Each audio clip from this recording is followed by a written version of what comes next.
আমি নবী মক্কা শরীফের ওই পাথরগুলিকে আমি নবী আজও চিনি। পাথরের টুকরা কাঁকরগুলিকে পাথরগুলিকে আমি নবী আজও চিনি। কোনগুলি? যেগুলি নবুয়াতের আগে আমি নবী যখন ওদের পাশ থেকে মক্কা শরীফে হাঁটতাম, নবুয়াতের আগেও আমি নবী আমাকে তারা সালাম দিত। জোরে বলুন না সুবহানাল্লাহ। গোটা আলামের জন্য আল্লাহ আমাদের নবীকে রহমত করেছে। এতটাই নবী রহমতের নবী, নবী তলোয়ারদার নবী, জীবনে কোনোদিন কাউকে মারেন না। কেন? রাহমাতাল লিল আলামিন, তিনি আবার কাকে মারবেন? ওই জন্য আল্লাহ আমার নবীর জন্য ফারিস্তা পাঠাতেন নবীর হয়ে যুদ্ধ করবে বলে। সুবহানাল্লাহ বলবেন না? ইসলামের প্রথম যুদ্ধ দ্বিতীয় হিজরি উহুদের যুদ্ধ, আপনার বদরের যুদ্ধ। বদর নবী পাকের ডান দিকে জিবরাইল আলাইহিস সালাম, বাম দিকে মিকাইল আলাইহিস সালাম, সাদা পোশাক পরে আমার নবীর দুই দিকে দাঁড়িয়ে নবীর হয়ে যুদ্ধ করছে। আমার নবী তলোয়ার দ্বারা কাউকে মারছেন না। নবী তলোয়ার দ্বারা আল্লাহ নবীকে কাউকে মারান নাই। কেন? রহমতের নবী, আল্লাহ নবী তলোয়ার দ্বারা কাউকে আঘাত করাচ্ছেন না। বলবেন না সুবহানাল্লাহ? এতটাই নবী রহমতের নবী। নবী যখন হেঁটে হেঁটে যেতেন সাল্লাল্লাহু আলাইহি ওয়াসাল্লাম, সাহাবারা নবীকে গার্ড দিয়ে রাখতেন। সাহাবারা নবীকে ঘিরে রাখতেন, ঘিরে। আল্লাহ পাক কুরআন শরীফের আয়াত নাযিল করে দিলেন, আল্লাহু ইয়াসিমুকা মিনান নাস, আল্লাহু ইয়াসিমুকা মিনান নাস। হাবিব, মানুষের কাছ থেকে আমি আল্লাহ আপনাকে হেফাজত করব। আপনাকে গার্ড দেওয়া লাগবে না। আমি আল্লাহ, মানুষের কাছ থেকে আমি আল্লাহ আপনাকে হেফাজত করব। জোরে বলো, আল্লাহু ইয়াসিমুকা মিনান নাস। আপনাকে গার্ড দিয়ে নিয়ে যেতে হবে না, আমি আল্লাহ যে আপনাকে হেফাজত করব। জোরে বলো। আল্লাহ নবী টুকটুক করে চলে যাচ্ছেন।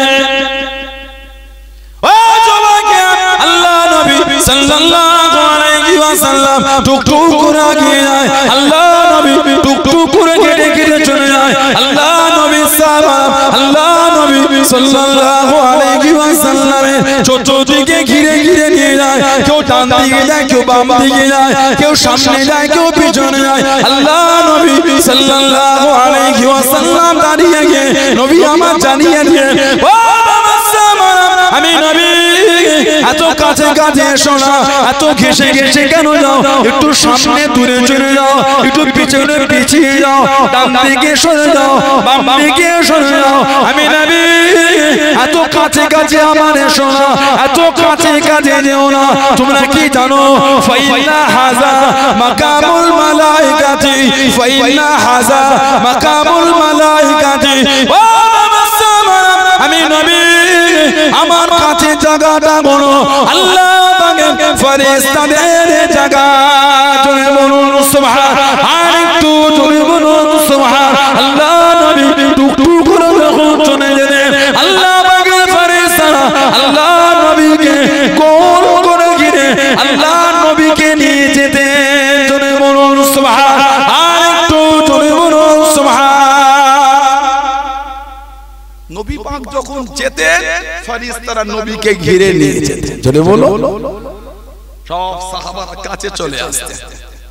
নবী পাকের ডান দিক, বাঁ দিক, সামনে পিছনে সরকারে তো আলম সাল্লাল্লাহু আলাইহি ওয়াসাল্লাম দাঁড়িয়ে বলতেন, আমার এত কাছে এসো না তোমরা, এত ঘেসে ঘেসে আসো, একটু সরে যাও, সামনে একটু এগিয়ে যাও, পিছনে পিছিয়ে যাও, সব সরে যাও। তোমরা জানো ফাইন্না হাযা মাকামুল মালাইকা, আমি নবী, আমার এই কাছের জায়গাটা হচ্ছে আল্লাহর ফেরেশতাদের জায়গা।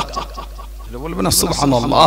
আমাদের নবী যখন যেতে, ফেরেশতারা আমাদের নবীকে ঘিরে গার্ড দিয়ে নবীর সঙ্গে হেঁটে হেঁটেই যেতেন। জোরে বলুন না? সেই নবীর ভালোবাসা তৈরি করে। কি মাকাম আল্লাহ আমার নবীর দিয়েছে, কি দরজা আল্লাহ নবী পাকে দিয়েছে সাল্লাল্লাহু আলাইহি ওয়াসাল্লাম। এর আমার নবীর মাকামই বুঝলো না। কিছু কিছু নেটের ভিডিও দেখলে মনটা খারাপ হয়ে যায়। আমার নবীর শানে যখন বেয়াদবিমূলক কিছু শব্দ চয়ন হয়, গোলামদের অন্তরে একটু ধাক্কা, একটু দুঃখ লেগে যায়। এরা আমার নবীর শান। নবী গেলে ফেরেশতা গার্ড দেয়। আমাদের নবী বলে, কিয়ামত পর্যন্ত মদিনা শরীফের প্রত্যেকটা প্রবেশের রাস্তা কিয়ামত পর্যন্ত আল্লাহ পাকের ফেরেশতারা দাঁড়িয়ে দাঁড়িয়ে পাহারা দেবে। যারা বললেন সুবহানাল্লাহ। মদিনা শরীফে প্রবেশের রাস্তা নবী বলে ফেরেশতারা কিয়ামত পর্যন্ত পাহারা দেবে। যারা বললেন সুবহানাল্লাহ। সেই নবী পাক সাল্লাল্লাহু আলাইহি ওয়াসাল্লাম রহমতের নবী, দয়ার নবী। এতটাই নবীকে আল্লাহ দয়ার নবী করেছে। আল্লাহ নবী যখন দ্বীনের দাওয়াত, দ্বীনের খিদমত, দ্বীনের প্রচার করে, কাফেররা আমার নবীকে আটকাতে চাইছে, সর্বদিক দিয়ে নবীর বাধা দেয়, নবীকে দমাতে পারছে না, নবীকে আটকাতে পারছে না। কেন? নবী পাককে আমার আল্লাহ পাক হেফাজত করছেন। জোরে বলুন না সুবহানাল্লাহ। আপনি চিন্তা করবেন, ওদের কাছ থেকে আমি আল্লাহ আপনাকে হেফাজত করব। সব দিক দিয়ে কাফেররা যখন ফেল হয়ে যাচ্ছে, কোন দিক দিয়ে কাফেররা যখন আগাতে পারে না, কোন দিক দিয়ে যখন আগাতে পারে না, সাহাবাদের ডেকে ডেকে আমার নবীর শানে নোংরা নোংরা ভাষা বলে। যদি মুহাম্মদ সাল্লাল্লাহু আলাইহি ওয়াসাল্লাম সত্যি যদি নবী হয়, একটু বলতে বল না দেখি আল্লাহকে, কেমন আল্লাহ গজব দেয় দেখি। কি কাফের দেখেছে? যদি মুহাম্মদ সাল্লাল্লাহু আলাইহি ওয়াসাল্লাম উনি যদি সত্যি নবী হয়, একটু আল্লাহকে বলতে বল কেমন মুহাম্মাদের আল্লাহ সাল্লাল্লাহু আলাইহি ওয়াসাল্লাম আমাদের উপর গজব দেয় দেখি। আর কিতাব আছে, আল্লামা ইমাম জালালউদ্দিন সুয়ুতি রাহমাতুল্লাহ আলাইহি লিখেছেন, জানাক আল্লাহ পাক 2 লক্ষ খালি হাদিসের হাফেজ করেছেন। ইমাম জালালউদ্দিন সুয়ুতি রাহমাতুল্লাহ 2 লক্ষ হাদিসের হাফেজ। এত আলা মাকাম আল্লাহ ওনাকে দিয়েছেন। তাফসীরে জালালাইন শরীফে 15 পারা তাফসীরটা যিনি মাত্র 40 দিনে মাত্র 40 দিনে লিখেছেন। ইমাম জালালউদ্দিন সুয়ুতি রাহমাতুল্লাহ, যিনি আমাদের নবী পাককে জীবনে 77 বার খালি দেখেছেন। আমার নবী পাককে জিয়ারত জীবনে 77 বার পেয়েছেন। জোরে বলবেন না? কিতাব এসেছে তার মধ্যে 35 থেকে 37 বার চামড়ার চোখে আমাদের নবীকে দেখেছেন। চামড়া, তবে দেখার সময় একটা হাল তৈরি হয়ে যাবে। এই যে আমার স্বাভাবিক হালে বসে আছি, হালটা ভিন্ন হয়ে যাবে, স্বাভাবিক অবস্থায় থাকবে না। বুখারী শরীফে 6993 নম্বর বুখারী শরীফে একটা হাদিস এসেছে, আমাদের নবী বলে মান রাআনি ফিল মানামি ফাসায়ারানি ফিল ইয়াকযাত। মান রাআনি ফিল মানাম, যে ব্যক্তি আমি নবী আমাকে স্বপ্নে দেখবে, ফাসায়ারানি ফিল ইয়াকযাত, সে অচিরেই আমি নবী আমাকে জাগ্রত অবস্থায় দেখবে। জোরে বলুন। যে আমাকে স্বপ্নে দেখবে সেই আমাকে অচিরেই জাগ্রত অবস্থায় দেখবে। অনেকে এই অচির থেকে মানে করেছে কিয়ামতের ময়দান, অনেকে মানে নিয়েছেন জান্নাত। না না, নবী বলছেন যে আমাকে স্বপ্নে দেখবে সে অচিরে জাগ্রত অবস্থায় দেখবে। কিন্তু কিয়ামতে যিনি দুনিয়ায় নবীকে দেখবেন তিনিও দেখবেন, যিনি দেখবেন না তিনিও দেখবেন।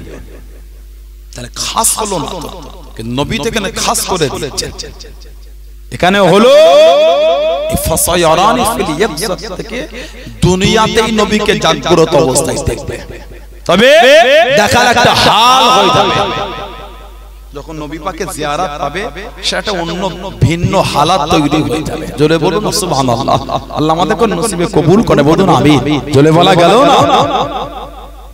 আমার ভাইয়েরা, বাপজানেরা, ইমাম জালালউদ্দিন সুয়ুতি রাহমাতুল্লাহ 77 বার নবী পাকে জিয়ারত পেয়েছে। এত আলা মাকাম আল্লাহ ওনাকে দিয়েছে। হুজুর আমার জনের নামাজ আদায় করলেন,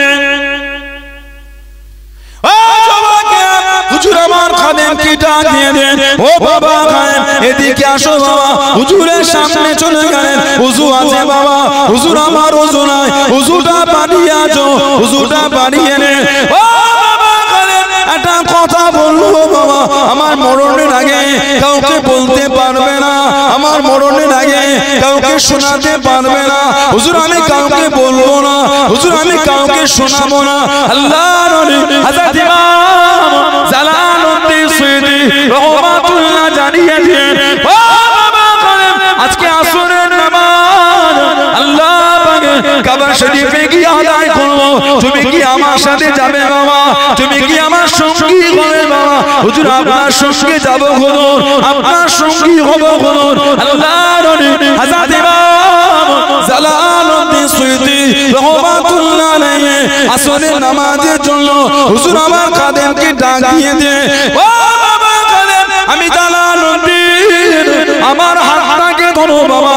হুজুরের হাতটাকে ধরে নিলেন, চোখ দুটি বন্ধ করো, পবিত্র করে নিয়ে আমি জালালউদ্দিন আমার সাথে সাথে 27 কদম হেঁটে হেঁটে চলো, 27 কদম হেঁটে হেঁটে চলো, 27 কদম হেঁটে হেঁটে গেলেন। ও বাবা কালেন চোখ দুটি খোলো বাবা, চোখ দুটি খোলো বাবা, চোখ দুটি খুলে দেখেছেন আল্লাহ পাকের কাবা শরীফের সামনে দাঁড়িয়ে আছে। জোরে বললেন না সুবহানাল্লাহ। 27 কদম হেঁটে গিয়ে দেখছে কাবা শরীফের সামনে। কাবা শরীফ তওয়াফ করেছে, জমজম শরীফ পান করেছেন, আসরের নামাজ আদায় করে হুজুর বললেন ঘুরে ঘুরে দেখো তো কাবা শরীফের চাচা। ঘুরে ঘুরে দেখে এসে হুজুর বলছেন কত আমাদের এলাকার পরিচিত মানুষ, উনাদের সাথে যাবে না আমার সাথেই যাবে? আর হুজুর আমি আপনার সাথেই যাব। কত এলাকার পরিচিত মানুষ ওনাদের সাথে যাবে না হুজুর আমি আপনার সাথে যাব। হুজুর বলে আমার হাতটাকে ধরো, হুজুরের হাত ধরে চোখ বন্ধ করো, চোখ বন্ধ করলে আমার সাথে 7 কদম হেঁটে হেঁটে চলো। 7 কদম হেঁটে হেঁটে গিয়েছে। এবার বলে চোখ খোলো, চোখ খুলে দেখছে যেখানকার মানুষ বাড়িতে ফিরে সেখানেই দাঁড়িয়ে আছে। যারা বলবেন না সুবহানাল্লাহ। ওনারা কিতাব লিখেছেন আল ইসাব, ওনারা কিতাব লিখেছে ইমাম জালালউদ্দিন সুয়ুতি আল ইতকান ফি উলুমিল কুরআন, আল ইতকান ফি উলুমিল কুরআন। সাবাবে আয়াতে নুজুলের উপর কিতাবটা লেখা হয়েছে। কোন আয়াত আল্লাহ পাক কেন নাজিল করলেন, কোন সূরা আল্লাহ পাক কেন নাজিল করলেন। কোরআন শরীফে সবথেকে ছোট সূরা কি নাম বলেন তো?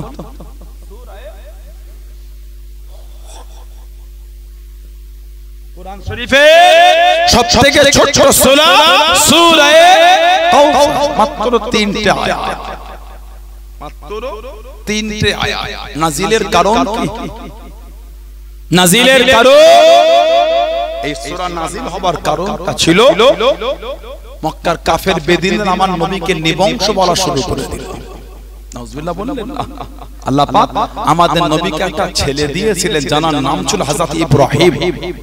হযরত ইব্রাহিম রাদিয়াল্লাহু তাআলা আনহু। আল্লাহ পাক যখন ওনাকে ডেকে নিলেন কাফেররা নবীকে নিবংশ করত। নাউজুবিল্লাহ বললেন না। আল্লাহ পাক যত আমাদের নবীকে আওলাদ দিয়েছেন ছেলে আর মেয়ে সব কিন্তু আল্লাহ পাক পাঠিয়েছেন সাইয়্যিদা তাহিরা তাইয়্যিবা হযরত মা খাদিজা রাদিয়াল্লাহু তাআলা আনহার গর্ভে সমস্ত ছেলে মেয়ে। একটা মাত্র নবীর ছেলে অন্য মায়ের গর্ভে মা মারিয়া কিবতি রাদিয়াল্লাহু তাআলা আনহা, তানার গর্ভে আল্লাহ পাঠিয়েছেন হযরত ইব্রাহিম রাদিয়াল্লাহু তাআলা। বাকি সব সাইয়্যিদা তাহিরা তাইয়্যিবা হযরত